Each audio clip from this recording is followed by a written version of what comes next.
Dit binnen de diehards, de echte liefhebbers, de fans van Derk Buitenzorg. Ik vind het gewoon zo'n gigantisch goed initiatief.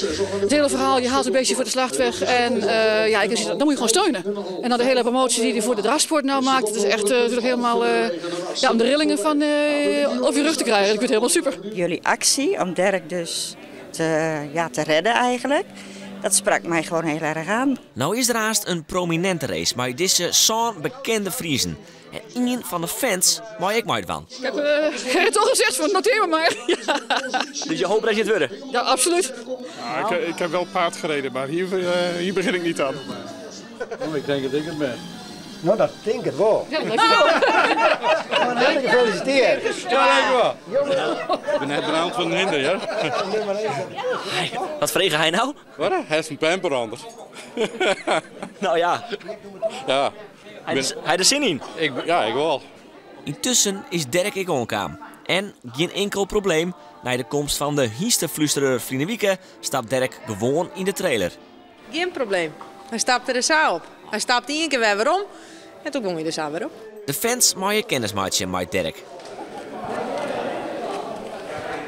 Wat zegt u allemaal tegen hem? Of mag ik wel storen? Ja, natuurlijk. Ja? Ik weet niet, dat is gewoon manier van met paarden omgaan. Oké. Dus ik weet niet, dat stommiteiten eigenlijk geen kleine dingen. Het is meer de klank van de stem die je doet, dan uiteindelijk wat je zegt. Oké.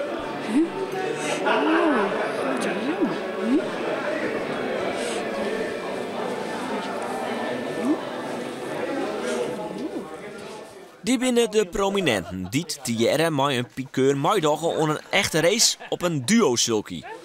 Krijg je hem een rintje? Het stuk het wat bij het kruis. Ze zijn er wakker voor die pakken. Nee, bij die man ben ik zo liets. Hoe met het los? Ja. Het begint al wat te komen. Ook wat. Misschien dan krijg ik nou eens ze gaan wel hurt.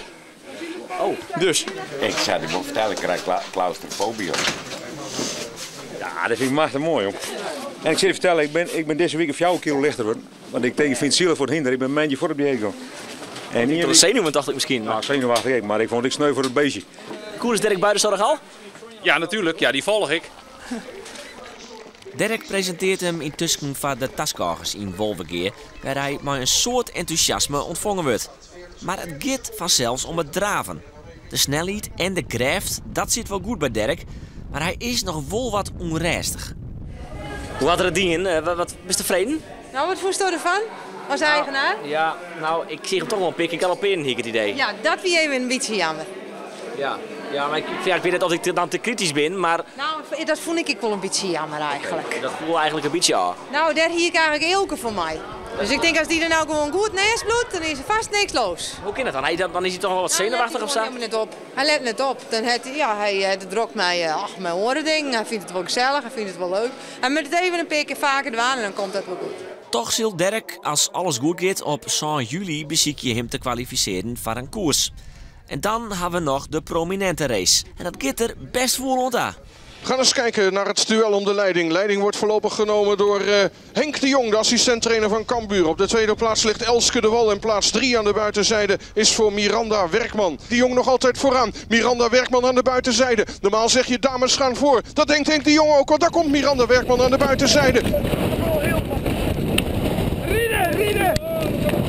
Ze neemt over en ze gaat hem wel heel makkelijk winnen. Geef er een applaus, dames en heren. Miranda Werkman, presentatrice van Omroep Friesland, wint het hier met een straat uit dezelfde stal van Derk Buitenzorg. Want daar staat dit paard. Tweede plaats is voor Wiebe Willing. Derde plaats is voor Henk de Jong. En op de vierde plaats komt dan toch nog onze donateur binnen.